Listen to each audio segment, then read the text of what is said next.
धन्यकार जी, जितने भी महात्मा इस प्रभु परमात्मा ईश्वर का यशोगान करते हुए दैवी गुणों का जिक्र कर रहे हैं, इनके जिक्र में एक विशेष बात यह है कि जिक्र के साथ साथ इनको फिक्र भी है कि जो कुछ भी कहा जा रहा है उसे मुझे धारण भी करना है। जो कुछ भी मैं श्रवण करूं उसका चिंतन हो, उसका मंथन हो, आचरण की तरफ भी मेरे कदम बढ़े। क्योंकि स्वामी विवेकानंद जी ने एक जगह पर कहा कि आज तक अगर किसी के बारे में सबसे ज्यादा कहा गया है तो परमात्मा ईश्वर के बारे में, भक्ति के बारे में। अगर सबसे ज्यादा किसी के बारे में सुना गया है तो भी परमात्मा ईश्वर के बारे में, भक्ति के बारे में। अगर सबसे ज्यादा किसी के लिए लिखा गया है तो भी परमात्मा ईश्वर के बारे में, भक्ति के बारे में पढ़ा गया है, सुना गया है, लिखा गया है, परमात्मा ईश्वर और भक्ति के बारे में। और इतना सब कुछ होते हुए भी सबसे बड़ी भ्रमित करने वाली बात, सबको अचंभे में डालने वाली बात, सबके लिए अज्ञानता वाली बात भी परमात्मा ईश्वर और भक्ति है। तो जिक्र करना ही अगर उद्देश्य होता तो बाबा अवतार सिंह जी महाराज जी को किसी ने पूछा कि क्या कारण है, इतने सारे धर्म है, सांप्रदाय है, इतने सारे प्रार्थना स्थल है, ये नया मिशन स्थापित करने की क्या आवश्यकता रही? उन्होंने कहा दो कारण है। पहला कारण, एक तो यहां पर परमात्मा ईश्वर के बारे में चर्चा नहीं है, उसके दीदार है। तू कहे कागज की लेखी, मैं कहूं आखन की देखी। और दूसरा कारण, यहां पर जो कहा जाता है वो किया भी जाता है। साथ संगत लेकिन यह भी देखने में आता है कि कर्मों के पीछे लग लग के अगर ज्ञान हाथ से छूट जाए तो वो कर्म भी कितनी देर तक साथ देगा। पूज्य महात्मा JRD सत्यार्थी जी शास्त्री जी के शब्द है कि महापुरुषों, कई बार देखा जाता है कि संगतों में आशीर्वाद मांगे जाते हैं कि मेरे कर्म अच्छे हो जाए, मेरे वाणी में उज्ज्वलता आ जाए, मेरे जीवन में तब्दीली आ जाए, मैं अपने स्वभाव को छोड़कर इनके ज्ञान के प्रभाव को धारण करूं। आशीर्वाद मांगे जाते हैं। साथ संगत शास्त्री जी ने कहा कि कर्मों के लिए आशीर्वाद मत मांगिए, अगर मांगना ही है तो ज्ञान को धारण करने की दात सदगुरु के चरणों में मांगिए, क्योंकि ज्ञान से ही कर्म का अस्तित्व है। ज्ञान से ही दैवी गुणों को जन्म मिलना है। प्रेम, नम्रता, सहनशीलता, विशालता, दया, करुणा, सद्भाव, एकत्व, स्थिरता, इन सारों का जन्म स्थान ही, इन दैवी गुणों का जन्म स्थान ही ज्ञान है। और जब ये ज्ञान को गुरसिक संभाल लेता है तो कर्म अपने आप संभल जाते हैं, क्योंकि कर्म साया है और ज्ञान साथ संगत उजाला है। उजाले में जाने के बाद साये की तरफ देखने की जरूरत नहीं है, लेकिन गुरसिक साथ संगत जी कर्मों की तरफ ध्यान देता है और ज्ञान कब हाथ से निकल जाता है, ज्ञान का दामन छूट जाता है और फिर साथ संगत जी आशीर्वाद मांगते मांगते आयु निकल जाती है, 10 साल, 15 साल, 20 साल। इसलिए ज्ञान इंफॉर्मेशन नहीं है कि परिचय हो गया और ज्ञान हो गया। ज्ञान मनोरंजन नहीं है कि पता लग गया और सत्संगत जीवन में उतर गया। ज्ञान मनोमंथन है। ज्ञान परिचय से लेकर पहचान तक का सफर है। ज्ञान इंफॉर्मेशन से लेकर इंट्रोडक्शन तक जाने का सत्संगत जी एक प्रयास है। और जब वो इंट्रोडक्शन सत्संगत जी मुझे पता चल जाए, समझ में आ जाए, किसी एक महात्मा को मैं जानता हूं, 1-2 बार सत्संगत जी उनसे मिला, नाम पता चल गया, कहां रहते पता चल गया, क्या करते हैं पता चल गया। किसी ने आके मुझे पूछा कि क्या उनको आप जानते हो, पहचानते हो? नहीं जानता। अब उस महात्मा के साथ 4-5 साल बिताए, वो मेरे घर पर आते रहे, मैं उनके घर पर जाता रहा, साथ में टूर किए, कहीं संगत में गए, काफी बार मिलना जुलना हुआ। अब 5 साल के बाद वही सवाल, क्या उस महात्मा को आप जानते हो? हाँ महाराज, मैं बहुत अच्छी तरह से जानता हूं, ये बहुत अच्छी तरह से जानता हूं। ये जो सत्संगत अनुभव है, ये अनुसरण या अनुकरण से नहीं आया।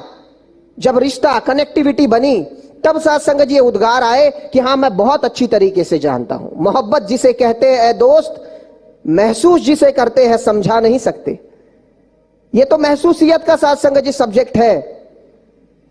ज्ञान धारण करने का साथ संगत जी सब्जेक्ट है। और जब ज्ञान को मैं धारण कर लेता हूं तो अपने आप ये सारे दैवी गुण वहां पर साथ संगत जी एकत्रित हो जाते हैं। कहीं से लाने नहीं पड़ते कि प्रेम के लिए अलग प्रयास, नम्रता के लिए अलग प्रयास, सहनशीलता, विशालता, दया, करुणा के लिए अलग प्रयास नहीं। ज्ञान है तो विवेक है, विवेक है तो कर्मों में उज्जवलता है। इसीलिए कहा गया कि जो बीत गए वो जमाने नहीं आते, आते हैं नए लोग, पुराने नहीं आते। और लकड़ी के मकानों में चिरागों को ना रखिए।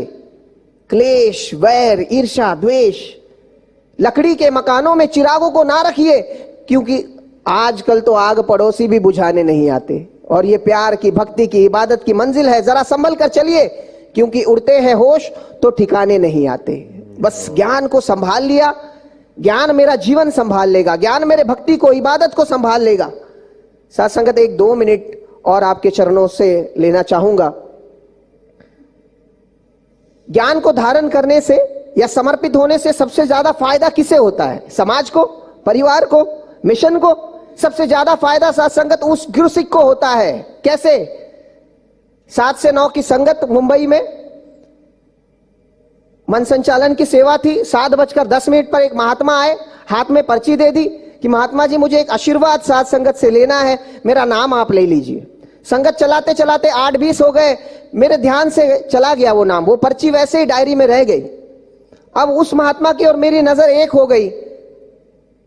साथ संगत मैंने हाथ जोड़ा और उनको इशारा किया, अब ये जो गीत चल रहा है इनके बाद आपका नाम। अब वो महात्मा नीचे से कह रहे हैं नहीं नहीं मुझे नहीं चाहिए। अब मुझे लगा नाराज हो गए। जिस नाराजगी को छोड़ने के लिए मैं साथ संगत जी उस दुनिया से इस दुनिया में आया, यहां पर आकर भी साथ संगत जी मैं उस नाराजगी को नहीं छोड़ पा रहा हूं। फिर भी मैंने साथ संगत जी नाम ले लिया। अब वो महात्मा आ गए माइक पर, क्या कहते? कहते मैं 7:10 पर संगत में आया था, मैंने महात्मा जी के हाथ में, सेक्रेटरी महाशय के हाथ में पर्ची दे दी, मेरा नाम ले लो, मुझे आशीर्वाद लेना है। 8:20 तक जब मेरा नाम नहीं आया और जब 8:20 पर मेरा नाम अनाउंस हो गया तो मैंने इनसे कहा कि मेरा नाम लेने की कोई जरूरत नहीं है, क्योंकि 7:10 से 8:20 की ये 1 घंटा 10 मिनट की संगत सुनकर मेरे मन में ये भाव प्रज्वलित हुआ कि तन सदगुरु का, मन सदगुरु का, धन सदगुरु का, तो मैं मांगू तो किसके लिए मांगू। और इसलिए मैं इनसे कह रहा था कि मुझे अब आशीर्वाद अलग से मांगने की जरूरत नहीं है, इन्होंने जो मुझे ज्ञान दिया है उसमें सब कुछ सम्मिलित है, सारे दैवी गुण सम्मिलित है। इसलिए समर्पण ज्ञान का एक अंग है। ज्ञान आएगा, कर्म साथ संगत जी अपने आप उज्जवल हो जाएंगे। और समर्पण का फायदा साथ संगत जी सबसे ज्यादा पहले मुझे होगा। कोई एक इंसान 10वीं मंजिल पर खड़ा है, उसने एक खरबूजा, एक वाटरमेलन ऊपर से नीचे फेंक दिया, 10वीं मंजिल से नीचे आया, जब जमीन से टकराया साथ संगत जी बिखर गया। 10वीं मंजिल से आया था, उसका वजूद था, अस्तित्व था, बिखर गया। उसी इंसान ने एक छोटा सा एप्पल, सेब 10वीं मंजिल से फेंका, अब साथ संगत जी वो वाटरमेलन का जो इंपैक्ट था वो एप्पल का नहीं है, 2 टुकड़े हो गए बस। उसी इंसान ने एक नींबू फेंक दिया, अब नींबू भी 10वीं मंजिल से आया है, जमीन से टकराया, थोड़ी सी मिट्टी लग गई, थोड़े से क्रैक्स आए, थोड़ा नींबू पानी जो था वो लीकेज हो गया, और कुछ नहीं हुआ, टुकड़े नहीं हुए। उसी इंसान ने छोटा सा काला तिल फेंका, उसे आकर ढूंढना पड़ा कि कहां गया। जैसे जैसे मैं अपने अस्तित्व को, अपने वजूद को इनके चरणों में मिटा देता हूं ना, मेरे जीवन पर सुख दुख, लाभ हानि, नफा नुकसान, अमीरी गरीबी, यहां तक कि जन्म और मृत्यु के भी इंपैक्ट साथ संगत जी खत्म हो जाते। कजा को ऐसा बांधा के अदा बना दिया और दर्द को इतना मसला के दवा बना दिया। और यूं तो पड़े हैं जमाने में कई पत्थर, मुर्शद ने जिनको तराशा तो खुदा बना दिया। कितने सारे महात्मा जूम मीटिंग पर कोविड सेंटर में बैठे हैं और कह रहे हैं महाराज एक कोविड-19 नाम का मेहमान मेरे अंदर रह रहा है, या तो वो मुझे लेकर जाएगा या वो खुद निकल जाएगा, लेकिन मुझे लेकर गया तो ये शरीर लेकर जाएगा, नश्वर लेकर जाएगा। मेरा ईश्वर के साथ रिश्ता साथ संगत जी वो खत्म नहीं कर सकता। कहां से आती है ये ताकत, कहां से आती है ये स्टेबिलिटी, कहां से आती है ये धैर्य, ये स्थिरता? ज्ञान के साथ संगत जी एहसास से। इसलिए साथ संगत जी ये जो स्थिरता है, ये नहीं है कि गुरुसिख के जीवन में साथ संगत जी ये इंपैक्ट नजर नहीं आएगा, वो दुख में दुखी दिखेगा लेकिन अंदर शांत है। यह अभिव्यक्ति है भक्ति की कि मीराबाई ने जब यह ज्ञान लिया तो कह दिया कि बायो जी मैंने राम रतन धन पाया, और नाच उठी। उनके नाच में भी एक स्थिरता थी, नृत्य में भी एक स्थिरता थी, और गौतम बुद्ध जी के स्थिरता में भी एक नृत्य छुपा हुआ था। आओ साथ संगत, वो छोटी सी एक जो फर्क है वो समझ में आ जाए ना, तो फिर साथ संगत जी वारे न्यारे है। फिर इस जिंदगी की साथ संगत जी उज्जवलता अपने आप साथ संगत जी नजर आएगी, और फिर वो महात्मा साथ संगत जी जहां पर भी जाएगा मस्ती में दिखाई देगा। कहा है कि पास रहता है दूर रहता है, हाँ दिल में कोई जरूर रहता है। ऐसे रहते हैं वो मेरे दिल में जैसे जुल्मत में नूर रहता है। जुल्मत मतलब अंधेरा, जैसे जुल्मत में नूर रहता है। और जब से देखा है उन्हें दिल की आंखों से हल्का हल्का सुरूर रहता है। अब तो आदम का ये हाल है, हर वक्त मस्त रहता है, चूर रहता है।